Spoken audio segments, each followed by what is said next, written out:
Barinas TV, tu televisora. Barinas TV, tu televisora regional. No se hace responsable por los conceptos emitidos en el presente programa.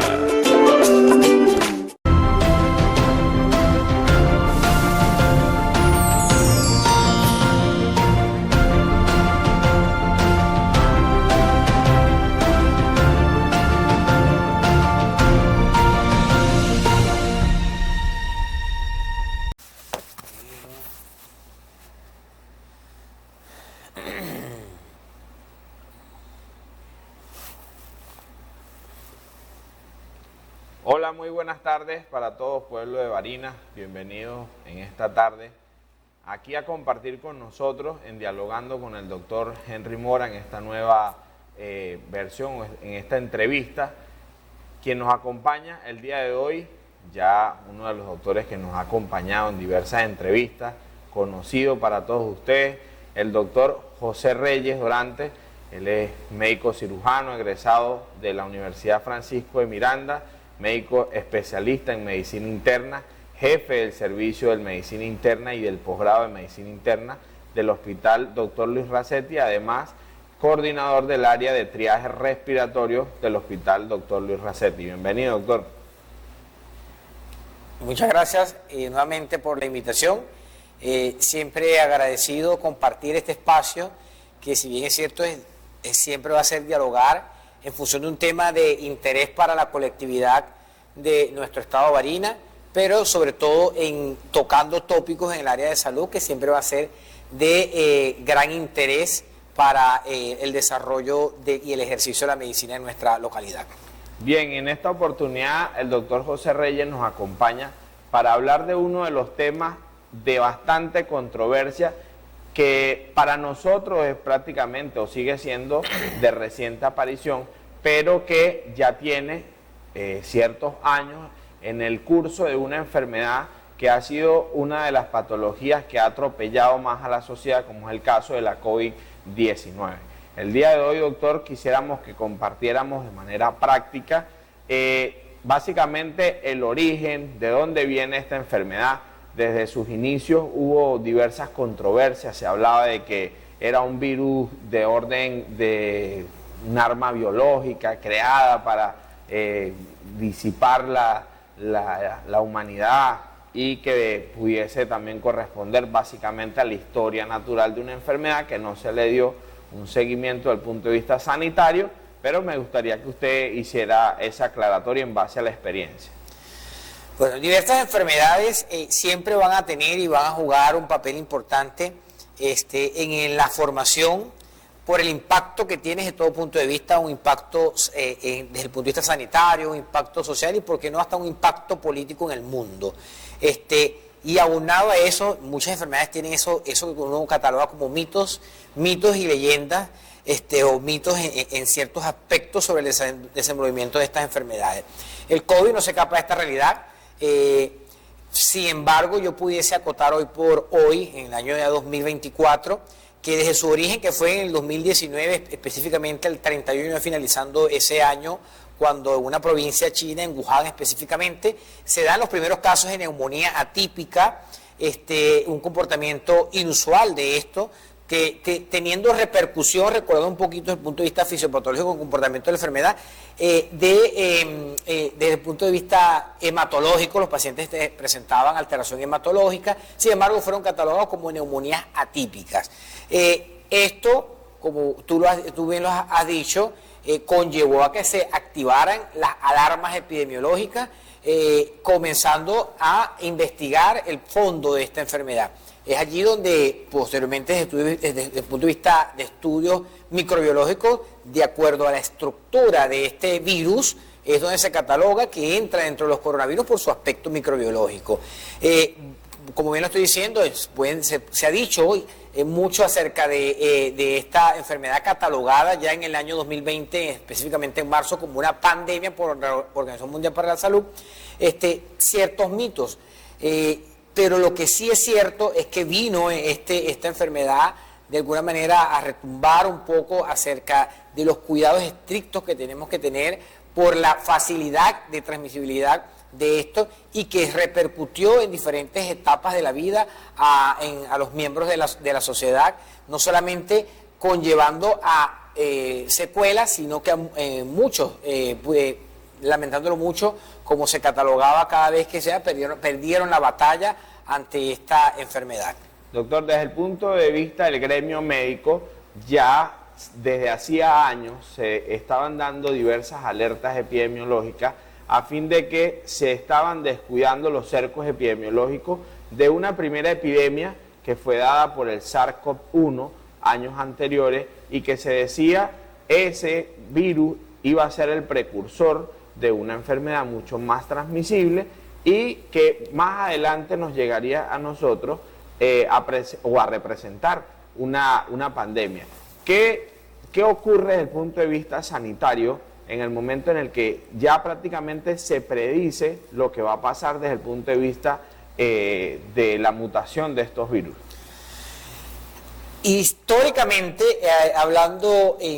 de otras enfermedades, tiene cierto los coronavirus, tiene una gama y como sabemos el comportamiento etiopatogénico o la capacidad de mutar de estos virus es amplia y es por eso que un paciente durante el lapso de su vida puede presentar diversos procesos virales que la gente lo cataloga entre comillas como una virosis porque tienen esa facilidad de mutar estos virus. Y este viene siendo el comportamiento, como lo dices, de este grupo de enfermedades del SARS-CoV-1 y que tuvo también una alta incidencia en su momento, y no solamente hablando de estos virus que forman parte del compromiso respiratorio, por eso es que entran dentro de esta categoría que es el síndrome respiratorio agudo, sino que hay otras también, el mismo virus de inmunodeficiencia humana que tuvo un alto repunte en el año específicamente en 1983 cuando se dan los primeros casos de detección del virus de inmunodeficiencia humana, el VIH, y este grupo de enfermedades respiratorias tienen esa capacidad de mutar y de no solamente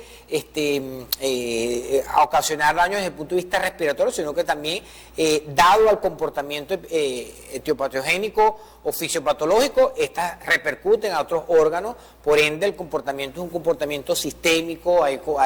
procesos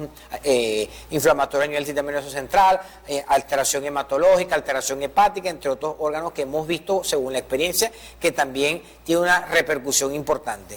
Doctor, diversas cifras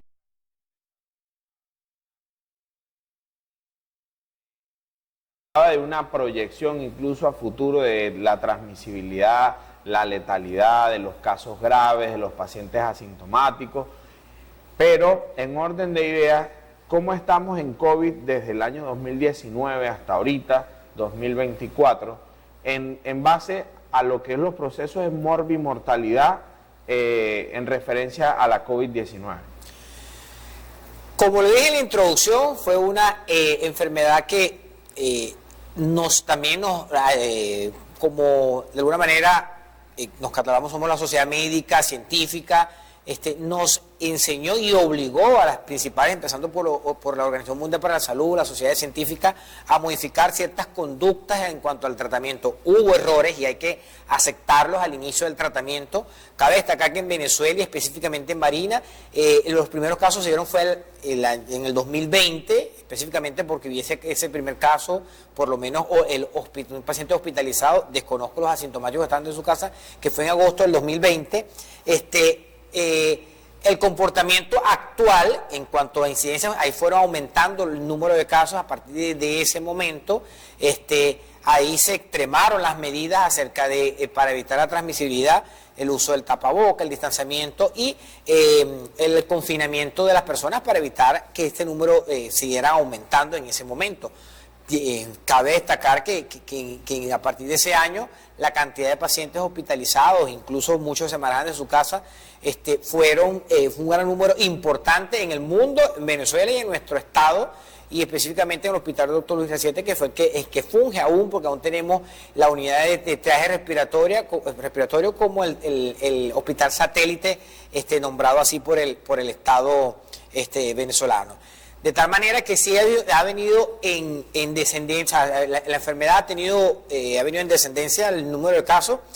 Pudiese hablarte de que en un número importante, de hecho ya el uso de mascarilla ya en el mundo ya las personas no tienen tanto uso. Sin embargo, vemos que el comportamiento actual, como bien lo dije, esa capacidad fácil de mutar los virus ha hecho que el COVID-19, la cepa originada, haya mutado y que actualmente tengamos diferentes variantes. Nuevamente hay ciertos sectores, como por ejemplo en México, en el país mexicano, ahí surgen otra variante que es la conocida, la variante pirola, y se conoce como la subvariante del Omicron, que fue la última variante que tenía una alta transmisibilidad.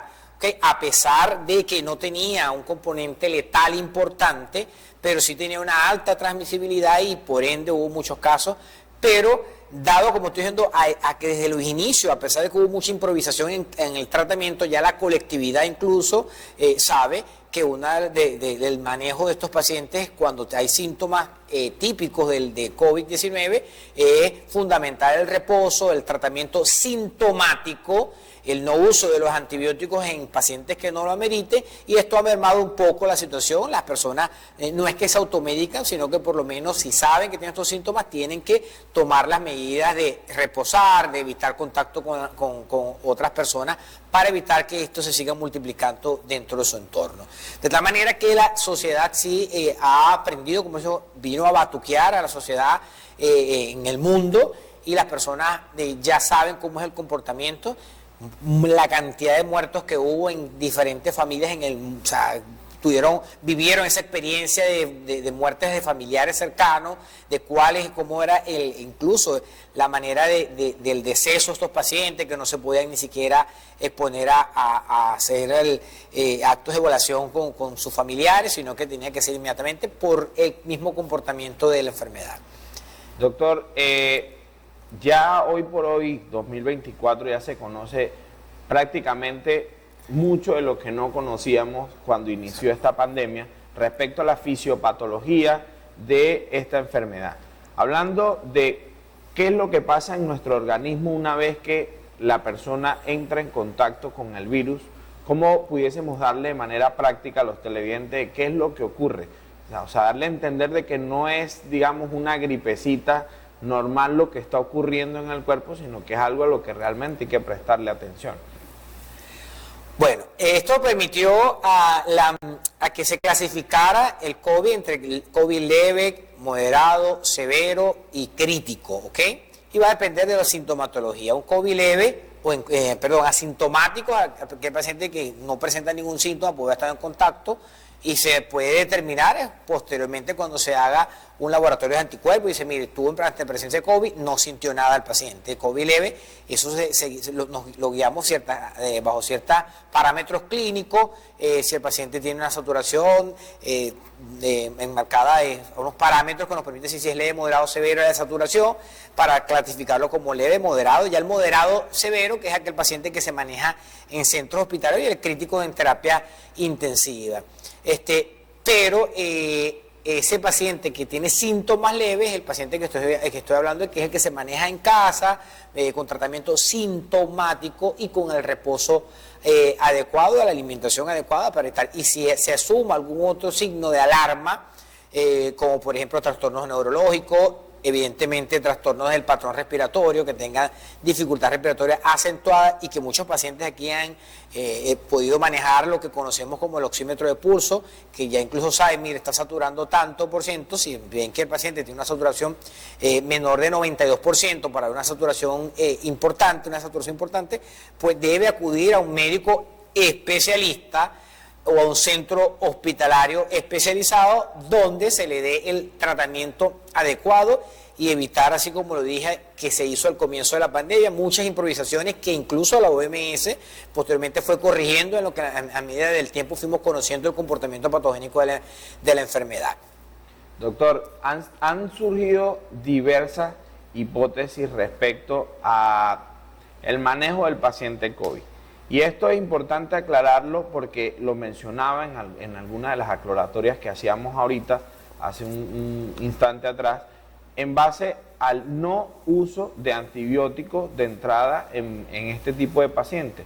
haciendo la énfasis en que es una patología de orden viral que posteriormente puede tener algún tipo de complicación bacteriana y que ahí sí pudiese utilizar antibióticos. Pero en orden de explicarle al paciente, porque para nadie es un secreto que hoy por hoy la sociedad viene de una pandemia en la que la gente no sabía si acudir al médico era una opción o realmente estar en cuarentena era la mejor opción, y en esa apatía es importante que la gente se instruya y que tenga conocimiento o autoconciencia de lo que está haciendo respecto a mejorar su salud. Pero en base a la medicación que debe recibir, es importante que le hagamos esta aclaratoria. Bueno, prácticamente se hizo una campaña, la Sociedad Venezolana de Infectología específicamente hizo una campaña del no uso de antibióticos en pacientes con síntomas de COVID, sobre todo no solamente al paciente, sino a la colectividad médica, incluso de que colegas de una manera probablemente desesperada, buscando una alternativa o evitar, asociaban antibiótico-terapia a un proceso viral. Para que quede claro, su mismo concepto lo dice, es un antibiótico que actúa en pacientes que se demuestre que tengan una infección de origen bacteriano. Esto es un proceso viral. ¿En qué pacientes se inicia o se asocia antibiótico-terapia específicamente? Es aquel paciente donde podemos demostrar que hay no una complicación, sino una sobreinfección bacteriana. Es allí donde se puede hacer uso de antibiótico-terapia de acuerdo a la sospecha del germen que está ocasionando esa sobreinfección para dar inicio a la antibiótico-terapia. Pero per se es un proceso viral. No se usa antibiótico de entrada. A la colectividad que entre en conciencia de que si sospecha que tenga COVID, porque uno de los síntomas es, por ejemplo, la pérdida del olfato, y ya sabe, bueno, tengo pérdida del olfato y del gusto, esto es COVID. Entonces comienzan a tomar antibióticos de una manera abusiva, y esto que sí, ahí sí pudiésemos hablar, que puede traer complicaciones en este paciente porque lo inmunosuprime, estamos usando un fármaco que no es necesario y que puede tener otras complicaciones, repercusiones desde el punto de vista gastrointestinal, repercusiones incluso hasta cardíacas de ciertos fármacos, como por ejemplo los macrólidos, que es lo más usado por los pacientes. No, ya me tomé 3 acitromicina, ya me tomé 5 acitromicina. Entonces, realmente llamar a la conciencia de que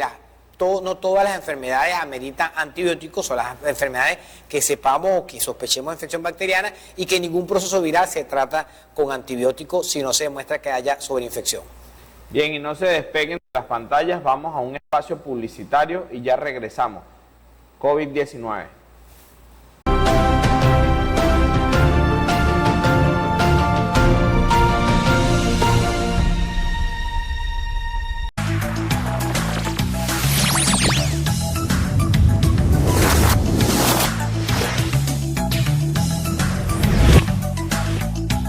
Barinas TV,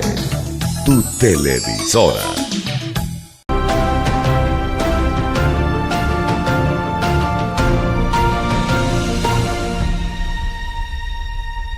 Bien, y regresamos después de un espacio publicitario aquí en compañía del doctor José Reyes, quien nos trae importante información valiosísima respecto a la COVID-19, una enfermedad que no ha pasado de moda, que sigue estando más frecuente de lo que nosotros creemos, y esa quizás surge como una respuesta para las personas que a diario nos encontramos, que dialogamos en diversas situaciones y que creen que esta fue una enfermedad pasajera, que tuvo su tiempo, pero lo que no, digamos, conocen es sobre la historia natural de la enfermedad y la tendencia a perpetuarse en la historia. Entonces, volvemos, doctor, hablando un poco sobre el diagnóstico de esta enfermedad. Una persona que tiene una signosintomatología típica de COVID-19, pero ¿en qué momento acudir al médico? ¿En qué momento acudir a realizarse las pruebas de laboratorio para poder dar con el diagnóstico del COVID? Desde el punto de vista de laboratorios, es importante siempre determinar, no solamente desde el punto de vista de laboratorios, sino también de cómo evoluciona la enfermedad y qué terapéutica puedo tomar en caso de la enfermedad evolucione de manera tórpida, es decir, con síntomas más acentuados. El comportamiento desde el punto de vista fisiopatogénico es que desde el paciente que tiene contacto con otra persona, ya al tercer, quinto día que incuba el virus, puede hacer manifestación de los síntomas 5 días posteriores, de 3 a 7 días, como un promedio de 5 días. Y es allí donde el paciente, en caso de sospecha, después de 5 días, es que se le puede determinar, se puede detectar antígenos en estos pacientes para determinar que tiene COVID. Sin embargo, la clínica es muy importante. La clínica que tenga el paciente siempre va a determinar si en un laboratorio nos puede dar un falso negativo. De manera que si usted es un paciente con sintomatología y está asociado a este síntoma típico de pérdida del gusto del olfato, usted puede decir, este paciente, independientemente que venga con un laboratorio negativo, este paciente tiene COVID y hay que tomar todas las medidas necesarias del tratamiento sintomático y del reposo. Ahora bien, si tenemos un paciente con signos acentuados y hay compromiso respiratorio, compromiso de la saturación de oxígeno, por eso digo que es importante siempre ver la evolución, cuántos días tiene el paciente enfermo, porque esto nos permite tomar medidas en cuanto a ciertos fármacos, como son los antivirales. En qué momento se va a usar en uno de los más conocidos y usados y que vemos que ha tenido y lo ha demostrado efectividad, como es el Remdesivir. ¿En qué momento usarlo? Bueno, son en pacientes que tengan menos de, algunas ya hablan de 10 días, otras tengan menos de 8 días de síntomas el paciente. Ya posteriormente de que este paciente tenga más de 10 días enfermo, no va a tener ninguna importancia desde el punto de vista de la replicación del virus en estos pacientes. Así como también existen otros antivirales, el Molnupiravir que viene en presentación vía oral, que también es de uso, no lo podemos usar en pacientes que tengan más de 6 días ya con signos y síntomas. De tal manera que la importancia de los días de evolución de la enfermedad no solamente para saber en qué momento solicitar el laboratorio que nos confirme el diagnóstico de SARS-CoV-2 o COVID-19, es decir, COVID-19, sino también para el tratamiento que vamos a indicar en los pacientes, que cuando hablo de los antivirales estamos hablando de pacientes que están en fase moderada o ya en fase severa, es decir, pacientes que han acelerado rápidamente el proceso en su organismo y que ese proceso inflamatorio está en su pico máximo. Desde el punto de vista de comportamiento, porque estos días, bueno, se demostró que existe una respuesta o una cascada inflamatoria, que es la que precisamente se trata de frenar a través del reposo y de la actuación de estos antivirales, que es lo que ha demostrado evidencia de mejoría de los síntomas en los pacientes para evitar complicaciones. Pero cabe destacar, y una frase que tú usaste, que aún el COVID persiste en nuestra sociedad, a pesar de que evidentemente con la incorporación de la inmunización bajaron el número de casos en el mundo, en Venezuela, por la inmunización que tuvimos. Cabe destacar lo que también actualmente tenemos, que son las secuelas, que es lo que llamamos el síndrome de COVID prolongado o un long COVID, pero hay otros pacientes que tienen ciertas secuelas desde el punto de vista, incluso se ha demostrado neurológico, cardiovasculares, psiquiátricas, e incluso como secuelas de esta enfermedad, y que son casos que nos llegan comúnmente a la consulta, a pesar de que no vienen con la tos, fiebre y dificultad para respirar. Son pacientes que vienen con trastornos del sueño, son pacientes que vienen con patologías cardiovasculares porque tuvieron COVID y el COVID fue moderado y les dejó algún tipo de secuela. Doctor, inicialmente usted mencionaba respecto a la variedad en la presentación del COVID, de leve, moderado, severo, crítico. ¿De qué depende el que una persona que tiene aproximación con el virus, que se infecta y pueda expresarlo en esas distintas maneras de presentar? Bueno, esto va a depender de los factores de riesgo per se que tengan los pacientes. Factores de riesgo, eso no varía como en otras enfermedades. Estamos hablando de la edad, se habla que uno de los principales factores de riesgo cuando el COVID fue pacientes mayores de 60 años de edad, pacientes en el momento que estuvimos el pico importante del COVID, por ejemplo los fumadores o pacientes con EPOC, asmáticos, jugaron un papel importante en el momento cuando tuvimos una alta incidencia de esta enfermedad. Doctor, se ha dicho en diversas situaciones, en muchos contextos, respecto a las diversas opiniones que surgen hacia las vacunas.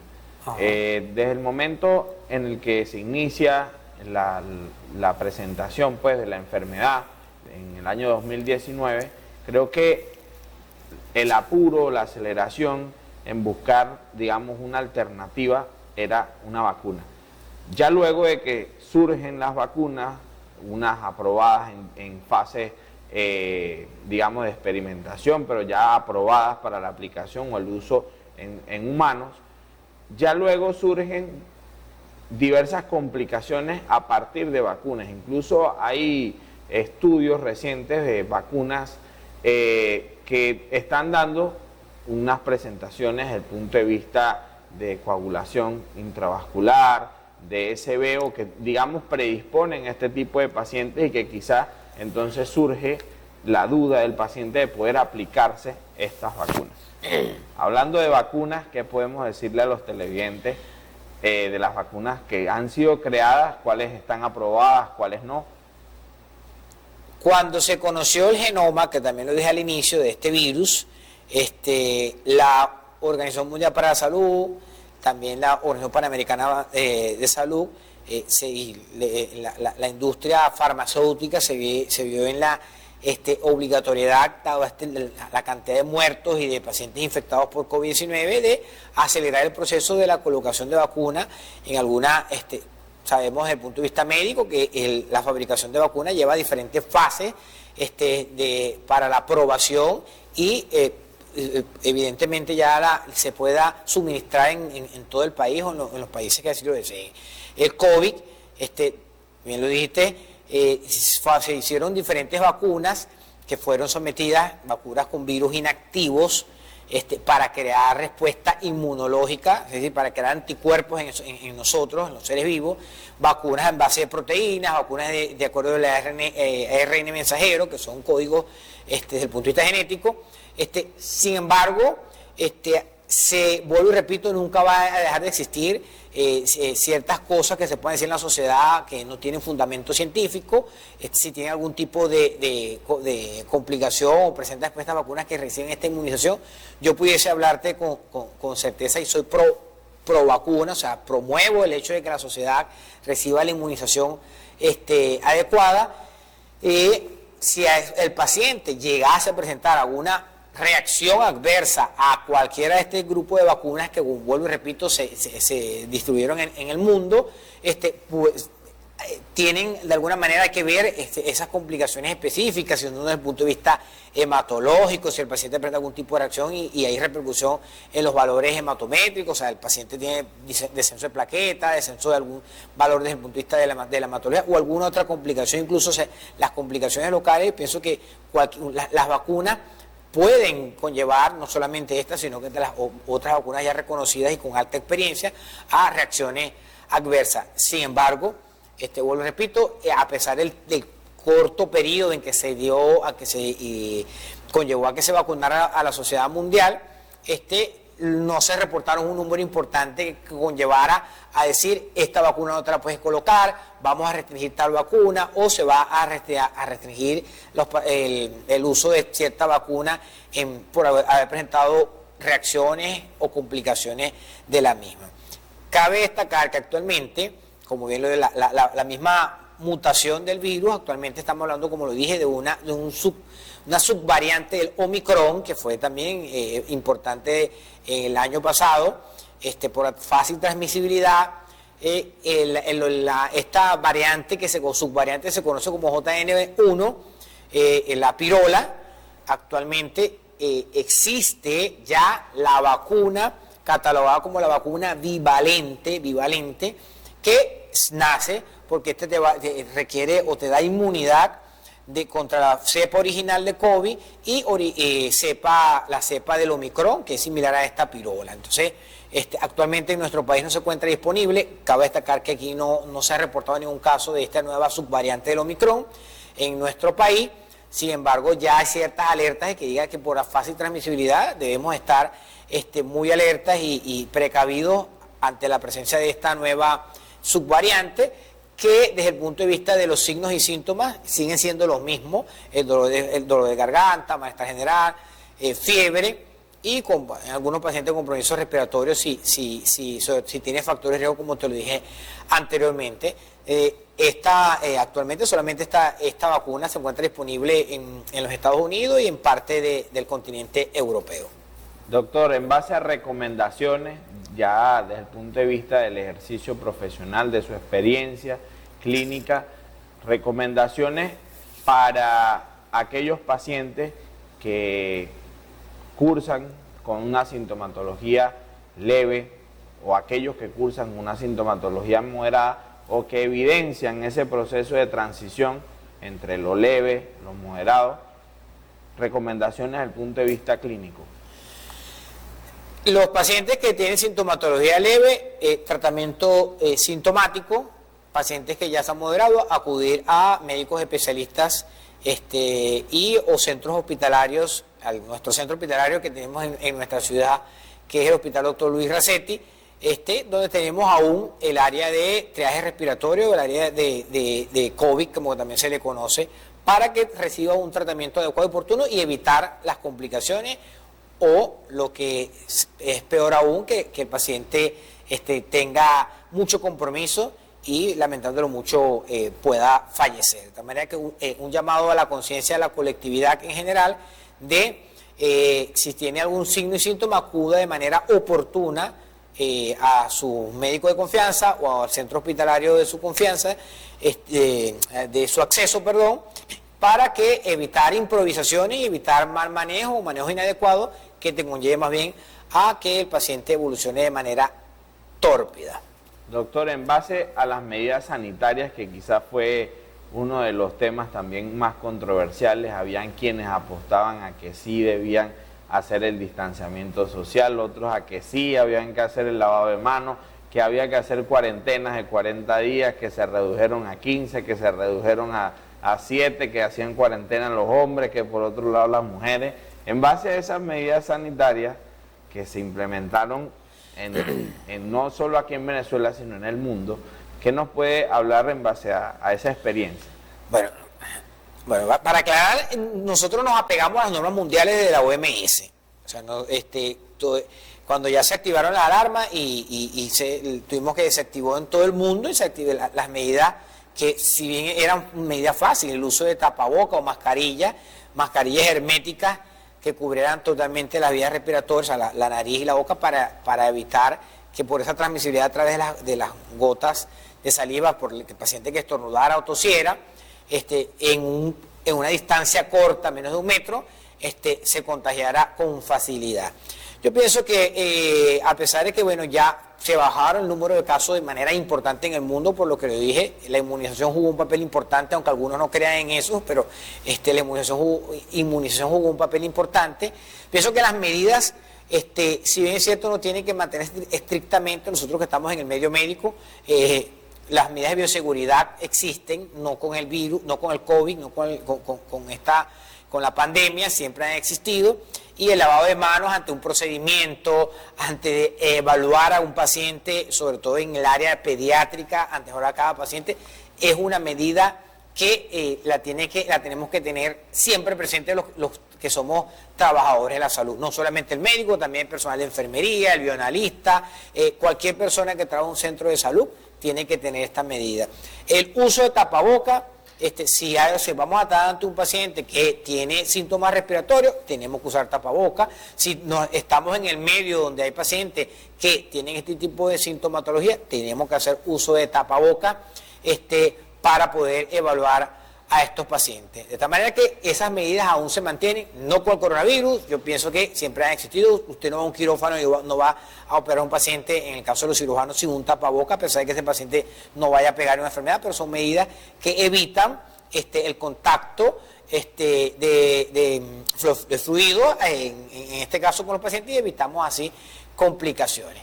Entonces, de mi punto de vista, esa medida en los centros hospitalarios debemos aún mantenerla. Ya las reuniones sociales o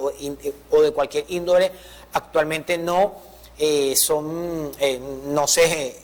tienen restricción, ningún tipo de restricción, pero vuelvo y repito, hay que ser responsable. Si usted sospecha que tiene COVID, si usted tiene algún síntoma que le sugiera o lo haga sospechar a usted sin ser médico que pueda tener COVID, lo mejor es mantener el distanciamiento, guardar el reposo, hacer tratamiento sintomático y evitar propagar esta enfermedad que de alguna manera hoy por hoy podemos decir que está controlada. Bien, y con esta información que nos aporta el doctor José Reyes, damos básicamente por concluido un tema que nos ha generado distintas diatribas, muchas matrices de opinión, pero que sin duda alguna hemos dado cobertura pues a este tema. Espero que nos sigan acompañando a través de las pantallas de Barinas TV. Gracias, doctor, por nuevamente acompañarnos en la entrevista. Gracias a la producción de la televisora por darnos este espacio, y como siempre acostumbro a despedirme de todos ustedes sin miedo al éxito.